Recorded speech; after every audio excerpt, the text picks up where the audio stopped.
خلیلزاد تازه د تاوتریخوالي په اړه څه ویلي دي او مذاکراتو کې د امتیاز ګټلو لپاره څه خطرناک دي دا کولی شئ په دې ویډیو کې وګورئ. د افغانستان سولې لپاره د امریکا ځانګړي استازي زلمي خلیلزاد د وسلوالو طالبانو وروستي اعلامیې په اړه ویلي دي چې د مذاکراتو پر میز د زیات امتیاز ترلاسه کولو په هدف د تاوتریخوالي ډیرول خطرناک دي. نوموړي دا څرګندونې نن په خپل ټویټر کې د وسلوالو طالبانو د هغې اعلامیې په غبرګون کې کړې دي چې امریکا یې په هلمند کې د هوایي برید له کبله د قطر هوکړې پر نقض تورنه کړې ده. خلیلزاد ویلي چې د تختیو په تړاو د یادې ډلې څرګندونې د سولې پروسې په ګټه نه دي او ټینګار کوي چې ټول اړخونه دي په قطر کې د امریکا او طالبانو او دغه راز په کابل کې د افغان حکومت ناټو او د امریکا ګډې اعلامیې کې ذکر شویو مواردو ته ژمن پاتې شي. نوموړي زیاته کړې ده چې په افغانستان کې د وسلوالو طالبانو له لورې تاوتریخوالی په لوړه او بګنونکې کچه کې پاتې شوی او په خبره یې دې ته په پام باید اوربند لپاره جدي زمینه برابره شي.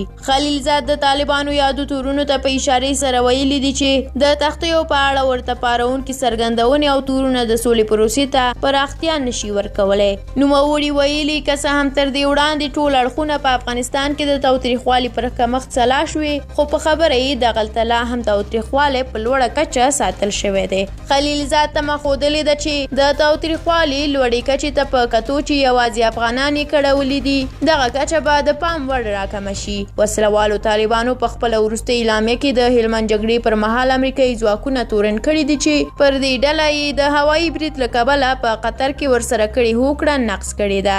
خو د وسلوالو طالبانو څرګندونو ته د خلیلزاد د غبرګون داسې مهال دی چې دې ډلې له نږدې یوې اونۍ را په دې خوا د هلمند په مرکز لښکرګاه کې جګړه روانه کړې. په دې جګړه کې ملکي وګړو ته د مالي او ځاني زیانونو پر اوښتو سربیره 15,000 تنه له خپلو کورونو هم کډه شوي چې دا مهال له سخت کړاو سره مخ دي. د تاسو ډیره زیاته مننه چې ویډیو تر پایه ولیدله. که په دې اړه کوم نظر لرئ زموږ سره کومنټ کې حتما شریک کړئ. د لا ډیرو ویډیوګانو د لیدو لپاره زموږ یوټیوب چینل هم در سره سبسکرایب کړئ. تر بیا او بلې ویډیو د خدای په امان.